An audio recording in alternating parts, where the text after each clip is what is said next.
sinasabi ni CJ sa loob? Sinusubukan ni Chief Justice na sagutin yung mga issue na ni-raise na sa kanila sa trial.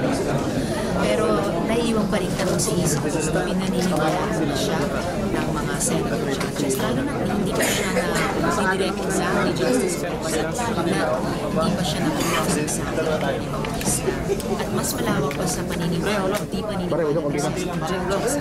Naniniwala ba ang mamamayan kay Chief Justice para matagal ang duda sa kanya? Siya ba'y karapat-dapat pa? Siya ba'y pinagkakatiwalaan pa?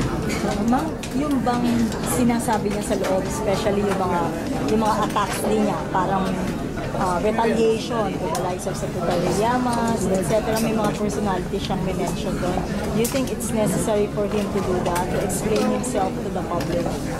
Well, definitely meron siyang malaking pagpapaliwanag na kailangan gawin sa publiko.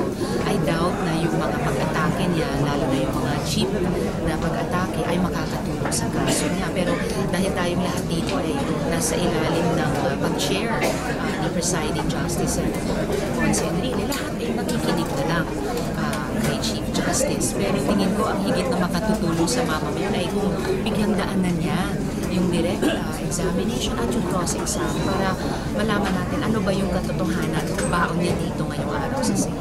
Naiinip na kayo?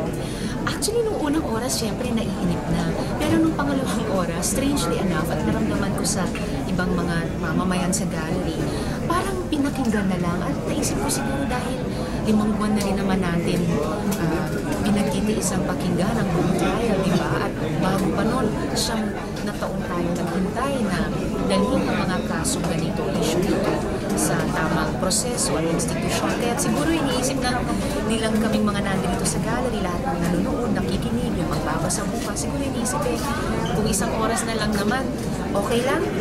Ano ba naman yun? Para lamang umabot tayo sa katotohanan. Ma'am, yung attendance niyo dito is as one of the communities. It's a personal advocacy to be here. Personal advocacy ko bilang isa sa mga letter writers kay Ombudsman Carmen Morales na sa tingin namin hindi lantern of lies ang ibinunyag niya, kundi isang lantern of truth. At syempre nandito rin po ako bilang miyembro ng Partido ng Bayan. Thank you, ma'am. Salamat.